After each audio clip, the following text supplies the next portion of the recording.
gentlemen, good day. Welcome to Q3 and 9-month FY2024 earnings conference call ESAF Small Finance Bank Limited. As a reminder, all participant lines will be in the listen-only mode and there will be an opportunity for you to ask questions after the presentation concludes. Should you need assistance during the conference call, please signal an operator by pressing star, then 0 on a touch-tone phone. Please note that this conference is being recorded. I now hand the conference over to Mr. Viral Sanklecha from Orient Capital. Thank you, and over to you, sir. Thank you, Muskan.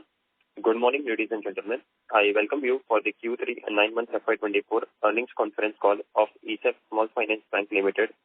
To discuss this quarter's business performance, we have from the management Mr. K. Paul Thomas, Managing Director and Chief Executive Officer, Mr. Girish CP, Chief Financial Officer, Mr. George K. John, Executive Vice President, and Mr. Hari Vellur, Executive Vice President. Before we proceed with this call, I would like to mention that some of the statements made in today's call may be forward-looking in nature and may involve risk and uncertainty. For more details, kindly refer to the investor presentation and other filings that can be found on the company's website. Without further ado, I would like to hand over the call to the management for their opening comments, and then we will open the floor for Q&A. Thank you, and over to you, sir. Okay, thank you. So, good morning, everyone. On behalf of ESAF Small Finance Bank Limited, I extend a warm welcome to all the participants on our second earnings call to discuss the Q3 and 9-month FY24 business performance. I wish to express my heartfelt gratitude to all those who dedicated their time to join the call and have consistently been part of our journey. Today on this call, I am accompanied by my colleagues, Mr. Girish CP, our Chief Financial Officer, Mr. George K. John, Executive Vice President, and Mr. Hari Vellur, Executive Vice President. I hope everyone had an opportunity to go through our quarterly results and investor presentation that has been uploaded on the stock exchange and on the company's website. Before I start with the business update, I would like to give a short introduction of the company to all and for the participants looking at the company for the first time. ESAF Small Finance Bank Limited, ESFB, a scheduled commercial bank, commenced its banking operations on 10th March 2017. Mr. Kadambelil Paul Thomas and ESAF Financial Holdings Private Limited promoted the bank. The bank's triple bottom line approach, focusing on people, planet, and prosperity, exemplifies its commitment to universal financial access and inclusion. With their dedication to predominantly serve the low-income and middle-income segments, ESAF continues to contribute to livelihoods and economic development, embodying empowerment, inclusivity, and positive transformation in every financial interaction. ESAF Small Finance Bank, along with its promoters, has over 28 years of experience in the Indian BFSI space, primarily serving the unserved and underserved. It has expanded product portfolio in the last 3 years to cater to individuals, groups, MSMEs through retail loans and other loans, and now boasts an advanced under management of INR rupees 181 billion and deposit of INR 188 billion. ESAF Small Finance Bank has set up extensive network of 731 banking outlets, 917 customer service centers, 30 business correspondents, 4,003 banking agents, 723 business facilitators, and 600 ATMs spread across 21 states and 2 union territories. Before I hand over the call to Mr. Girish to discuss the financial performance, let me give a brief about Indian economy's performance followed by our operational performance.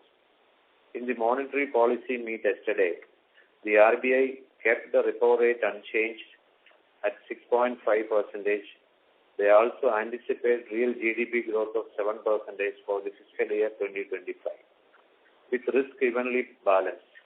Moreover, headline inflation has shown a decline to 5.5% during April to December 2023, compared to 6.7% in FY23. For the fiscal year 2024, headline CPI inflation stands at 5.4%, with a projection of 4.5% for the current quarter Q4. The country's economy remained healthy and stable thanks to strong government investments, particularly in building infrastructure, enhancing local manufacturing, and the steady performance of service industries. In the third quarter, economic activity continued its steady pace with strong urban demand and a gradual recovery in rural areas.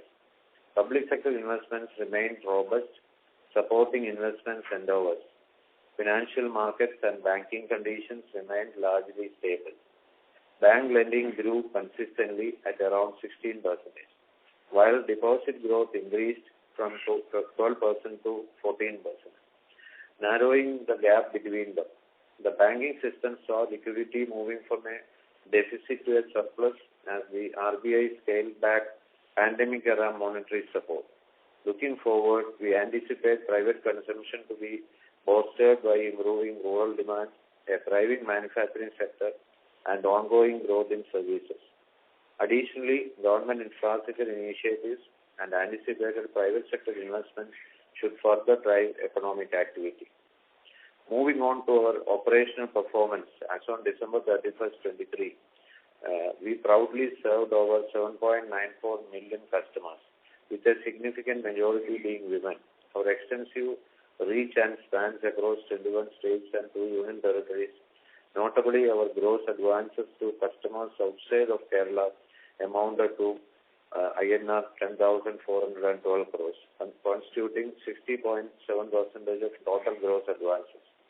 The top 5 states outside of home state of Kerala for gross advances, including Tamil Nadu, Maharashtra, Madhya Pradesh, Karnataka, and Chhattisgarh, collectively accounted for INR 8,301 crores, representing 48.4% of total advances.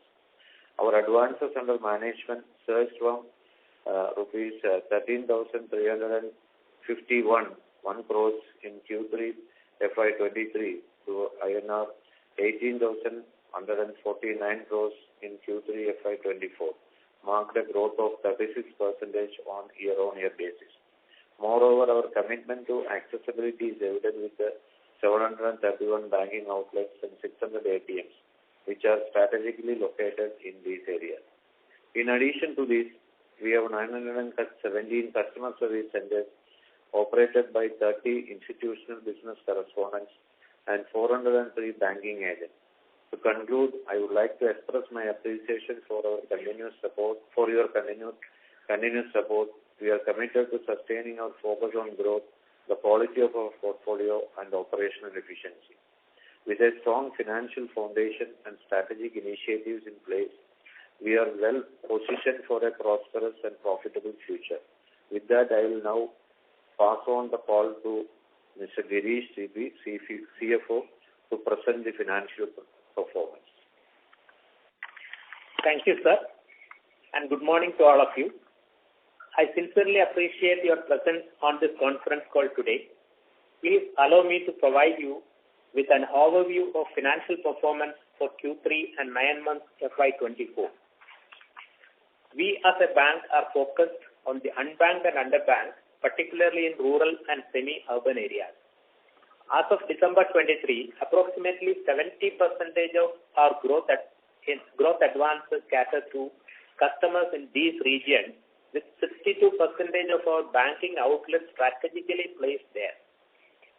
Our key offerings include micro loans, retail loans, encompassing gold, mortgage, personal, vehicle loans, MSME loans, financial institution loans, and agricultural loans. We take pride in serving these diverse segments with a commitment to financial inclusion and community development. Our gross advances reached 17,153 crores of rupees in Q3 FY24 as compared to 12,544 crores in Q3 FY23, making a growth of 37% on a YOY basis. In Q3 FY24, the disbursement stood at 3,893 crores rupees as compared to 3,521 crores in Q3 FY23, making a growth of 11% on a YOY basis. In terms of deposits, we witnessed substantial growth, climbing from 13,412 crores in Q3 FY23 to 18,860 crores in Q3 FY24, marking a growth of 41% on a YOY basis. We have strategically prioritized the expansion of our retail deposits, witnessing a rise from 13,346 crores in FY23 to 16,994 crores in Q3 FY24, showcasing a 27% increase. Highlighting the significance of current and savings accounts, CASA stood at 3,563 crores in Q3 FY24 as compared to 2,960 crores in Q3 FY23. Net interest income for Q3 FY24 stood at 597 crores as compared to 451 crores in Q3 FY23, showcasing an increase of 32.3% on a YOY basis. Net interest margin for Q3 FY24 stood at 10.6% as compared to 9.9% in Q3 FY23. GNPA for Q3 FY24 stood at 4.2% as compared to 7.2% in Q3 FY23. Net NPA stood at 2.2% as compared to 3.7% in Q3 FY23. Provision coverage ratio for the quarter remained stable at 59.5%. ROA for Q3 FY24 stood at 2.3% as compared to 1.5% in Q3 FY23. Return on equity for Q3 FY24 stood at 25.5% as compared to 17.6% in Q3 FY23. Profit after tax for Q3 FY24 stood at 112 crores as compared to 37 crores in Q3 FY23, showcasing an increase of 199% on a YOY basis. 9 months FY24 profit stood at 382 crores. Our comprehensive services extend beyond traditional banking, offering safe deposit lockers, foreign currency exchange, access to Bharat Bill Payment System, money transfer services, and Aadhaar Seva Kendra services. Additionally, we take pride in providing our customers with a diverse range of offerings, including distribution of third-party life and non-life general insurance policies and government pension products. In conclusion, ESAF Small Finance Bank is well poised for a bright future. Our commitment to serving the unbanked and underbanked part of Indian demography remains unwavering. We will continue to invest in technology, expand our reach in the chosen geographies, and maintain a strong financial position to serve our customers better. We are excited about the progress we intend to make, and we appreciate your continued support. Thank you all, and we will go forward with question and answer session. Thank you very much. We will now begin the question and answer session. Anyone who wishes to ask a question may press star and 1 on the touchtone telephone. If you wish to remove yourself from question queue, you may press star and 2. Participants are requested to use handsets while asking the question. Ladies and gentlemen, wait for the moment while the question queue assembles. And the first question is from the line of Sagar Dana from Alchemy Ventures. Please go ahead. Hi sir, I have a couple of questions. One is on the other expense. What is the nature of these other expenses? Other expenses, it is primarily BC expenditure.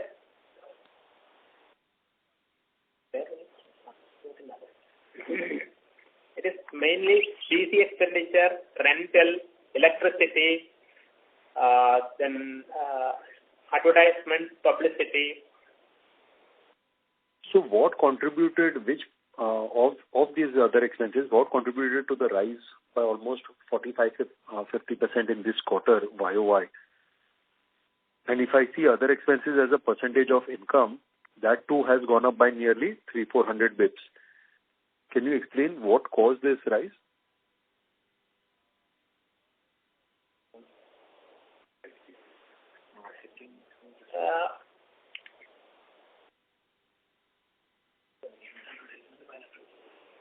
there is an increase of advertisement and publicity expenditure to the extent of 17 crores on a YOY basis.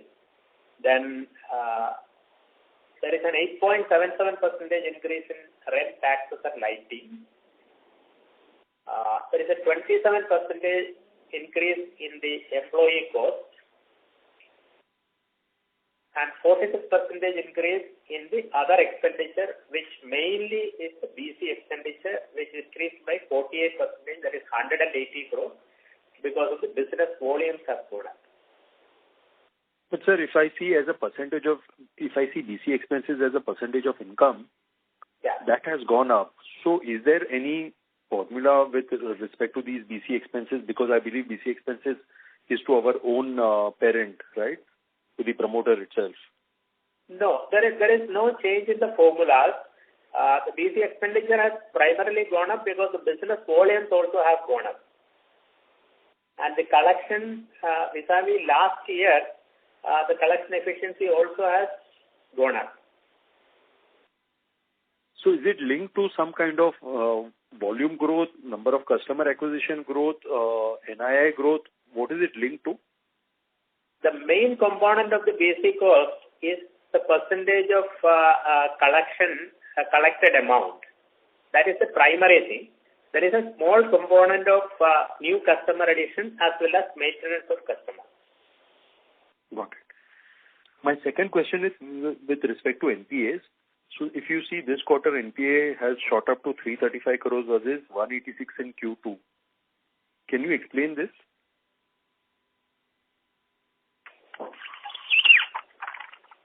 Good morning, this is Hari Vellore. Can you hear me? Yes, I can hear you. Yeah. So we have been seeing a bit of stress in some of our markets, particularly in Kerala.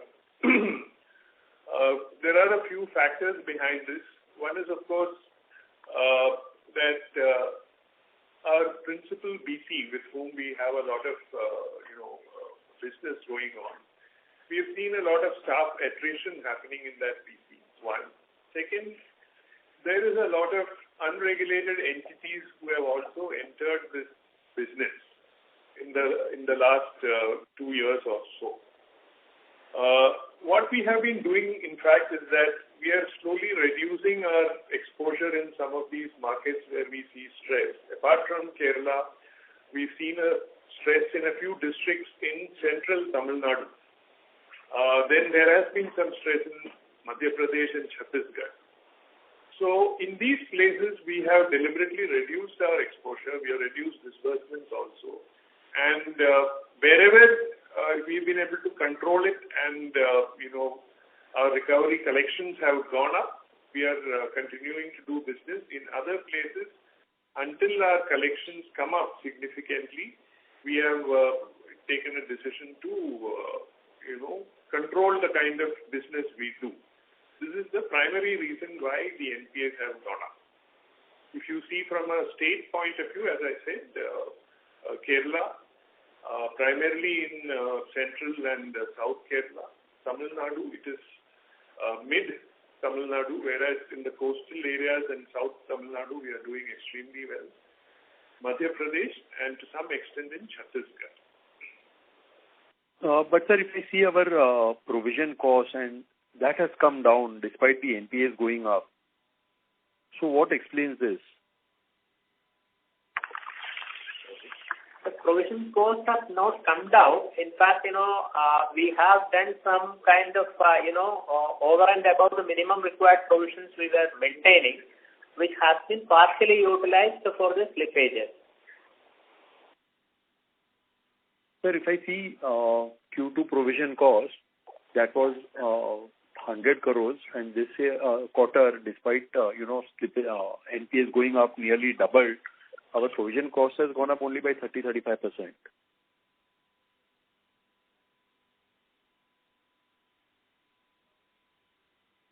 You're comparing with last year third quarter? No, even if you see, you can compare to last year third quarter, or even if you see Q2 FY24, our provision was 101 crores. This quarter is 137 crores. which is a rise of 36-37%. But if I see NPAs has gone up from 186 crores to 335 crores. Yeah. In fact, we are on a conservative basis. We are providing for SMA also at a higher level of provision. So the immediate slippages, we will utilize the SMA provision which is already made in the books. So what is the quantum of SMA provisions or the floating provisions that we hold? SMA, at present, we are holding around 30 crores additional provision in the SMA book. And also a 40% in the NPA book. And how much did we utilize in Q3? 30 crores. 30 plus 70 crores today we are holding. Okay. So last quarter, it was 19 crores in the SMA. So that has been utilized for sorry. So how much did we utilize in Q3? 19 crores we have utilized in Q3 and we have created a provision of 30 crores there. 90. Net is a charge of 11 crores. Yeah. Got it. If I may be, there's one more question if you are okay. We also have a third-party product income. Can you explain this? Because that has been on an increasing trend. Yeah. What is the nature of this income? Yeah, third-party product, out of the total 25 crores, around 9 crores is, a backlog kind of income. So 15 crores pertains to the current quarter alone.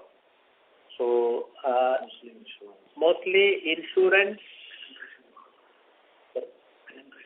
Yeah, the penetration bonus, etc., which is provided by the insurance companies, is the main reason, and also the business volume also has grown. Got it. Thank you. Thank you. Thank you. The next question is from the line of Narendra from Robo Capital. Please go ahead. Hi, thanks for the opportunity. Am I audible? Yes. Yeah, so given that you said that there are problems in your markets that you are facing related to asset quality, so what is your outlook on credit costs and asset quality in general going ahead for the next couple of years?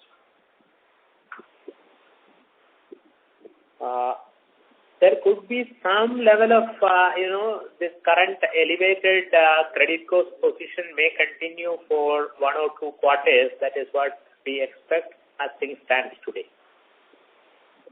Okay. We can't precisely quantify, but the current elevated levels may continue on the credit cost aspect, maybe couple of quarters. Okay. So then you see the situation normalizing after, say, H1 FY2025. Yeah. Because the measures taken, as explained by Mr. Hari, this will yield results in the coming quarters. Okay. Got it. And what kind of loan growth are we looking for next year? The year after that, if you could provide any idea on that. In terms of, we are not able to, give a concrete figure to you for obvious reasons, as you know. But generally, we have been, saying that a minimum of 25% growth, compared to our record, it is a little less. But we generally come in saying a minimum of 25% growth. Okay, got it. And regarding your cost to income, so it has risen a bit this quarter. So should we see this trend going ahead, or is it expected to moderate going ahead? Would you repeat the question, please?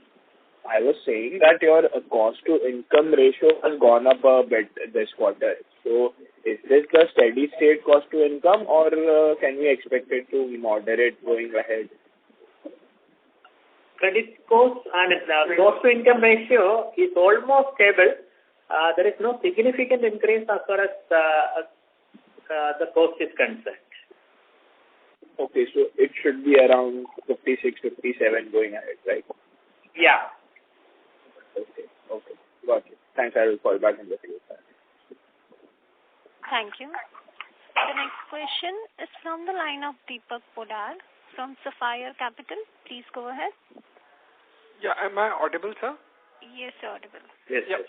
Yep. First of all, thank you very much for this opportunity. So just wanted to clarify, you mentioned cost to income of 56 to 57%. Which period you're talking about? The current quarter? Current quarter, you're saying fourth quarter? Yeah, third quarter also is almost at the same level. So, yes. Okay.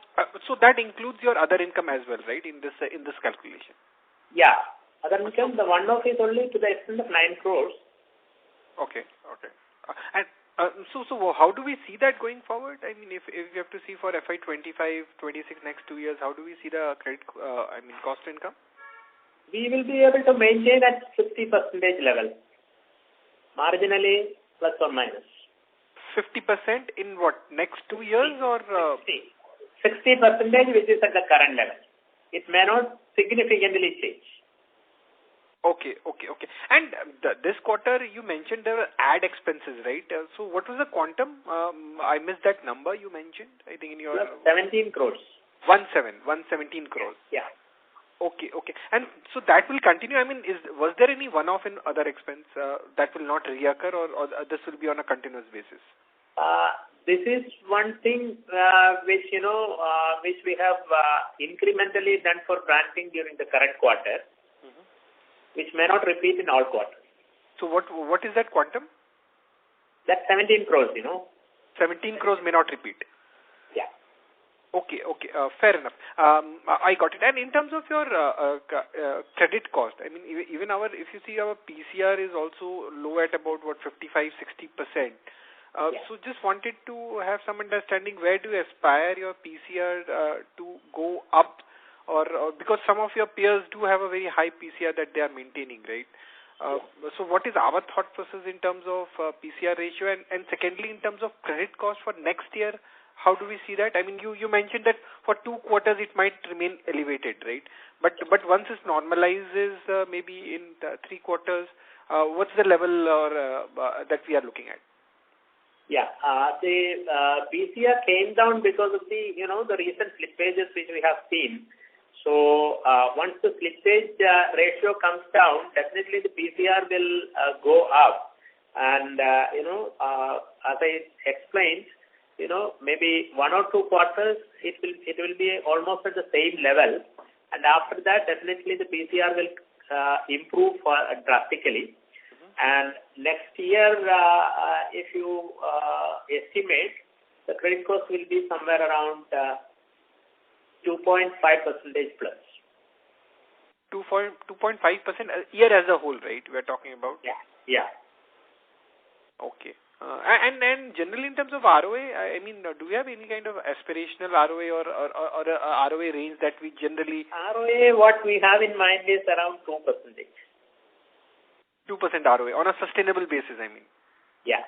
And one last thing, you spoke about a problem in one of a few key areas. I mean, if you see your portfolio mix, about 70% of your portfolio is Kerala, Tamil Nadu, and Madhya Pradesh only. So all the 3 markets that you have big exposure, you're talking about some problem, right? So how do we see that? I mean, we do expect your gross NPA can go up further in coming next 2 quarters. Well, it is like this. We have, as I said, we have restricted our lending to certain categories, etc., drastically in the last 3-4 months. What we are seeing is that these results are paying off. The pace, I will say, is kind of coming more under control. So while I'm not able to give you a forward-looking statement, but let me put it this way, that the way we have evaluated certain strategies, especially in the way we distribute, etc., we expect it to come under control over the next 2 quarters. Definitely, this is what we see, the kind of steps we have taken. Okay. Okay, I got it. And in terms of your secured versus unsecured, I think currently MFI book still forms about 70%, right? Yes. So how do we see that mix changing over the next 2-3 years? Yeah. Basically, we have been steadily bringing this down from almost a 99%. It is now at 72%. As you know, as in terms of the trend, we have been saying that by 26-27, we see this at around 60%. This is what we've been discussing during our various meetings. So we are still sticking to that. Okay, fair enough. I got it. I think that's it from my side. All the way best. Thank you so much. Thank you. Thank you. Thank you. A reminder to all participants, you may press star and 1 to ask question. The next question is from the line of Madhu Chandan Dey from MC Pro Solutions. Please go ahead. Yeah, hi, good morning, and thanks for the opportunity. While there were lots of questions on NPA and many of my questions got answered, I have a very fundamental question. Since you operate, still largely in the unsecured space, which inherently is a little risky, and these accidents keep happening. Even last quarter, you alluded to some problem in your key state of Kerala. If you could shed some light on your underwriting process, I mean, what are the kind of checks and balance that you follow? How much reliance do you have on your business correspondent? I mean, basically, to give us some understanding of why things go wrong and why you have been successful otherwise. Right. So to start with, let me say that always, right from the beginning, and it's nothing new, the underwriting has always been with the bank. In fact, the regulator doesn't allow us to outsource underwriting. So the business rule engine, the system, everything is controlled completely by the bank. The partner, the business partner or the business correspondent is only the front end who's sourcing and then doing the collection. So that has been the system ever since we set up the bank and even before that, to be honest. But in terms of the credit rules, we keep constantly looking to see what we have to do. So, going back to the first questions which came and the kind of things I said in terms of regulating our, business in some areas, etc. What we are doing is to see that, we are constantly scanning the credit bureaus. We are seeing the exposure levels. We see the heat map of MFIN. There are various other things which we look at and then take calls on how we have to do business in specific geographies. Of course, the first primary consideration is how our own portfolio is doing. Now, in Kerala, as you know, we dominate this space because we've been the first player in microfinance, and we continue to be the institution with the biggest exposure. So, Kerala generally in this sector, and I'm not, talking of specifically of other companies, etc., but there is stress. It is, this is what we see. If you see the financial news, etc., from a Kerala point of view, the signs of stress are pretty evident. The other thing we see is after the rates of interest, etc., were freed up, and we also see a lot of unregulated entities coming in and lending. We have noticed this particularly in the border districts of Kerala. Now, what happens is that when such people come in, we have to be careful because they have, their own ways of doing business, which we may not be able to do and we do not want to do, etc. So keeping these things in mind and the fact that we want to keep, bring down exposure in Kerala to 25% as a bank, which is our long term, by another 2-3 years or so. We've been steadily bringing it down. Currently it is 39% or so. We want to bring this down to 25%. So specifically on the Kerala, piece, this is what I have to say. Even in Tamil Nadu, I think on the other side in Kerala, the secured thing has also gone up. Primarily, if you see from a gold loan point of view, We are currently at about 2,800, 700 odd crores, something like that. And this is something we have been pushing very, very hard, not only in Kerala, but across the country. So even in the agri piece, we have built something close to 1,000 crores or so book, which is also doing pretty well.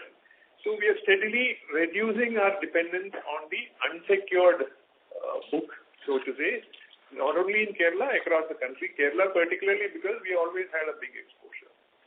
The same thing holds good in Tamil Nadu. You must have heard what I said to the earlier questions of the gentleman who asked.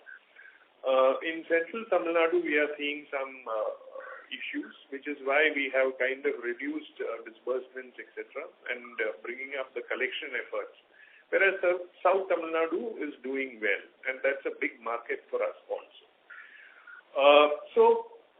We are taking a very, micro approach to where we will do lending, not in a big geography like a state, etc. And that is what we will continue to do going forward. And the fact that we are evaluating to see if, we should reduce our dependencies on the BC, way of doing business, whether the bank, should do directly, should handle these things directly. These are under active consideration, let me put it that way, because I can't commit on certain things. So my question is very simple. As you mentioned that next 2 quarters, this kind of stress might continue, and after that you expect better days. So what gives you confidence that things would reverse or change after 2 quarters? Well, whatever we have done in the last 3-4 months, we are seeing some progress. Let me put it that way. So, that's a very valid point. But on a go-forward basis, you have been running this business for many, many years. You're an expert in this business. What kind of slippage? And now there is no black swan event in the economy, thankfully. So, in a normal economy like ours today, what kind of normalized slippage should we be factoring in? Normalized? Slippage. I think Girish had covered that. Yeah. And if you see, before COVID, which was FY20, was a normal kind of year. Because by that time, the one of the black swan events, that is demonetization impact, also has vanished. And the flood which has happened in 2018 impact also was vanished in FY20. So at that point of time, the credit cost was to the minimum. It was less than 0.5%, slippage and credit cost we were experiencing. So when the impact of all the black swan events are out of, out of business, then definitely 1% is the traditional kind of credit cost which is experienced in this micro banking field. But at that point of time, we were, more than 90% micro banking. So as a risk management strategy, we are strategically bringing down the micro banking exposure to 60% by 26 in order to have a combination of, various kind of portfolio structure, and the risk profile is getting diversified. So after taking in that also into consideration, maybe a 1.5% slippage and credit cost can be taken as a valid number going forward when things are normalized. Got it. Thank you. Thanks a ton. Thank you, ma'am. Thank you. Before we take the next question, a reminder to all participants, you may press star and 1 to ask question.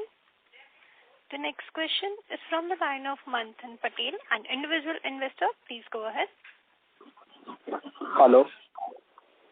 Yes. Am I audible? Yes. Yeah, my question is regarding NPAs. In last quarter, you mentioned that some of, areas in Kerala due to flooding, you weren't able to collect. And in that quarter, you haven't mentioned about particular issue which is going in other state and currently with regards to unauthorized guys who are into lending business. And also, I mean, I want to know, like, you mentioned just, I mean, before a couple of minutes back that this is going on since 2-3 quarters. So in second quarter, impact was low or what? I mean, I want to understand why didn't you mention in that quarter about this issue? Well, last quarter, if I remember correctly, we had mentioned about certain climate events, etc., which had affected some collection efforts. So these were very specific things which we had brought up. So it was a reply to a specific question also. So I mean, I'm not able to link up why we have brought this and not at that time, etc. So the question must have been like that. I can't recall what the exact question was. Yeah. Normally in the quarter 2 events it used to happen, but we were able to recover that. I think that may be the context we have mentioned that. But this year I think that recovery is taking little bit time. And also as we have explained earlier, some of the staff attrition up to around 40% in one of the BCs also have impacted. Because it is a highly people-centric collection models which we are following. So that also really impacted, and so we have handled such situations in the past. So we are confident that we will be able to turn it around. Okay, sir. And my second question is with regards to leverage. I mean, compared to our peers, which are also, I mean, in similar category, our leverage ratio is, I mean, it's a bit high. So can you any comments on that? Leverage ratio. Like that to equity. We are comfortable at a leverage of around 10%. Since the risk weight profile of our lending is like that, and RBI, the minimum leverage they are talking about is 4.5. Yeah, I get it, but in our business, risk is also like quite high compared to, I mean, secured portfolios. Yeah. So any plans to bring down leverage ratio or anything like that in future? As things stand today, there may not be any significant change in the leverage level. Okay. Okay, understood. Okay, that's it from my end. Thank you. Thank you. Thank you. The next question is from the line of Pranav Singh, an individual investor. Please go ahead. Thank you for taking my question. My first question is about agricultural loans. So, for those who do not know, can you give some details about agricultural loans, like how do these loans operate, what is the role of agri officers, how are they different from microfinance loans, etc.? Can you come back once again, because it's not clear. We heard something about agri loans. What exactly was the...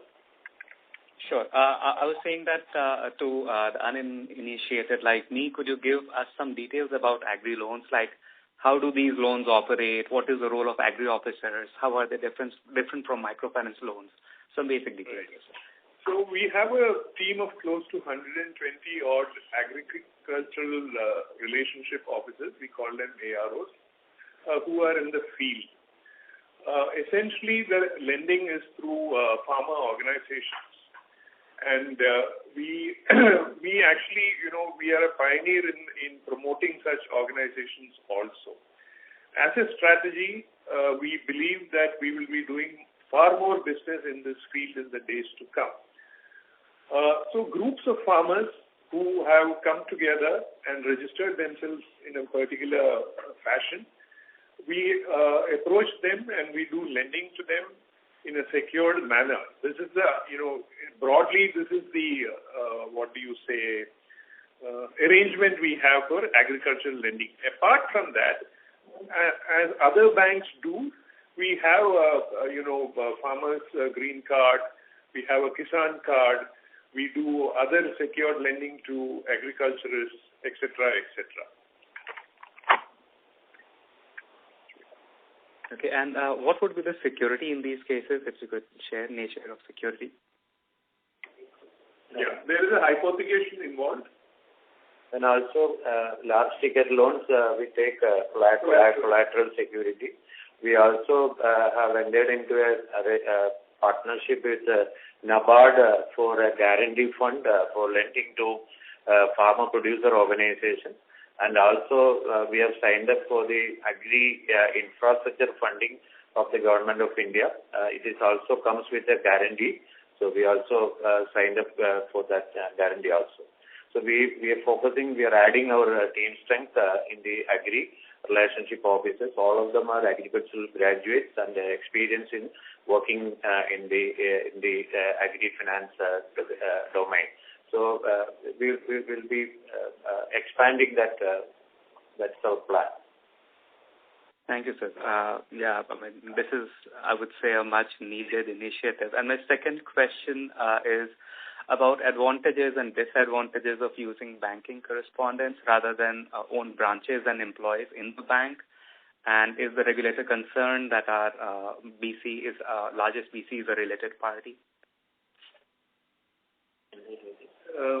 He is asking about the strategy of using business correspondents so extensively. One. Second, the largest BC also being our biggest business partner. And has the regulator expressed any concern? No, so this is BC is approved, regulatory approved channel which we have adopted from the beginning in 2017 when we launched the bank.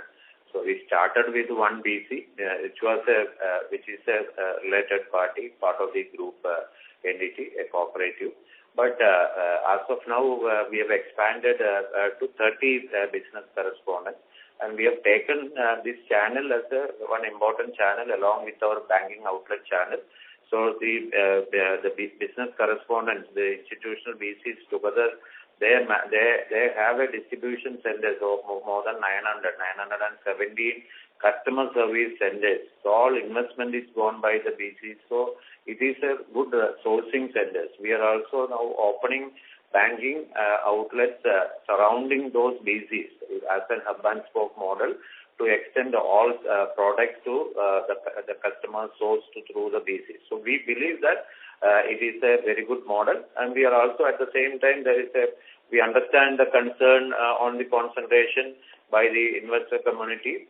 So we are also, as we have explained earlier, we are also evaluating some other models also, some of the activities done by the BCs, whether the bank will be directly taking over. Some those options also we are evaluating.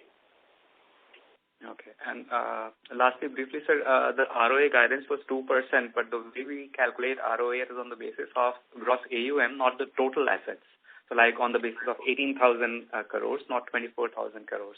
So our 2% is, ROA is denominator would be the gross AUM or the total assets? The 2% ROA is on a global basis. So overall, we are, targeting 2% ROA.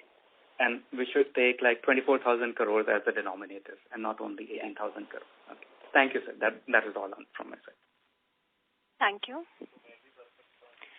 In the interest of time, that was the last question. I would now like to hand the conference over to Mr. Viral Sanklecha from Orient Capital for closing comments. Thank you. I would like to thank the management for taking this time out for this conference call today. And also thanks to all the participants. If you have any queries, please feel free to contact us. We are Orient Capital Investor Relations Advisors to ESAF Small Finance Bank Limited. Thank you so much. Thank you. Thank you. Thank you all. Thank you all. Thank you. On behalf of ESAF Small Finance Bank Limited, that concludes this conference. Thank you for joining us, and you may now disconnect your lines.